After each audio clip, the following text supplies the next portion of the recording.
লাস ভেগাসের দক্ষিণ পূর্বে মাত্র ৩০ মিনিটের পথ পেরোলেই নেভাদার বিস্তীর্ণ লেক মিড। সেখানে নিঃশব্দে এগিয়ে চলছে একটি ব্যতিক্রমী নৌযান, নাম আর্ক স্পোর্ট ইভি।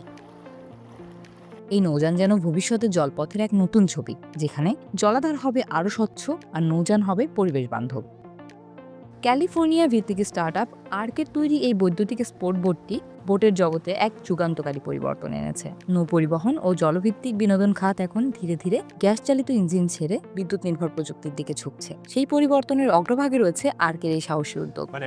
আমাদের লক্ষ্য খুব স্পষ্ট, পানিতে চলা সবকিছুই একদিন বিদ্যুৎ চালিত হবে।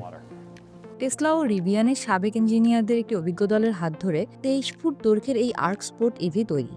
এটি সিলিকন ভ্যালির আধুনিক প্রযুক্তি আর উদ্ভাবনী চিন্তাকে সরাসরি নিয়ে এসেছে জলপথে। বোটটির বৈদ্যুতিক ড্রাইভ ট্রেন থেকে উৎপন্ন হয় প্রায় 500 হর্স পাওয়ার শক্তি, যা একে করে তুলেছে অত্যন্ত দ্রুতগতির।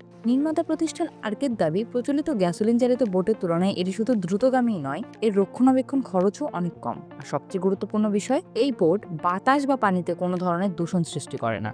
একবার পূর্ণ চার্জ দিলে গড়ে 4 থেকে 6 ঘন্টা পর্যন্ত সক্রিয়ভাবে এটি চালানো যায়। আর লেভেল 2 চার্জারে সারা রাত চার্জ দিলেই সকালে ব্যাটারি পুরোপুরি প্রস্তুত। শুধু শক্তিশালী ইঞ্জিন নয়, সফটওয়্যারও সমান গুরুত্ব দিয়েছে। আর বোটটিতে রয়েছে একটি বড় টাচ স্ক্রিন ডিসপ্লে।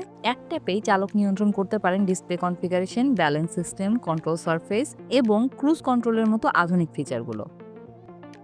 তবে এই আধুনিকতার মূল্যও কম নয়। আর্কস্পোর্ট ইভি বোটটির প্রাথমিক দাম ধরা হয়েছে প্রায় $2,68,000। মিস্ত্রিও স্বীকার করেন যে দামটি অনেকের কাছে বেশি মনে হতে পারে। তবে তার মতে, অন্যান্য প্রিমিয়াম ও এক্সপোর্ট বোটের সঙ্গে তুলনা করলে এটি প্রযুক্তিগতভাবে অনেক বেশি আধুনিক ও ভবিষ্যৎমুখী। তাই উচ্চ মূল্য সত্ত্বেও বাজারে এর চাহিদা কমছে না। আর্কের কাছে আর্কস্পোর্ট ইভি কেবল একটি বোট নয়, এটি একটি দীর্ঘ যাত্রার শুরু। লস অ্যাঞ্জেলস ভিত্তিক এই স্টার্টআপ এখন উৎপাদন সক্ষমতা বাড়ানো এবং তাদের ইলেকট্রিক প্ল্যাটফর্মকে আরও বিস্তৃত করার পরিকল্পনায় ব্যস্ত। ভবিষ্যতে আমরা এই প্রযুক্তি ব্যবহার করে মাছ ধরার ট্রলার, প্রমোদ তরী, এমনকি টাগবোট ও ফেরির মতো বাণিজ্যিক নৌযানও তৈরি করতে চাই। পরিবেশ বান্ধব জলপথের যে স্বপ্ন, আর্কস্পোর্ট ইভি হয়তো তারই প্রথম বাস্তব রূপ।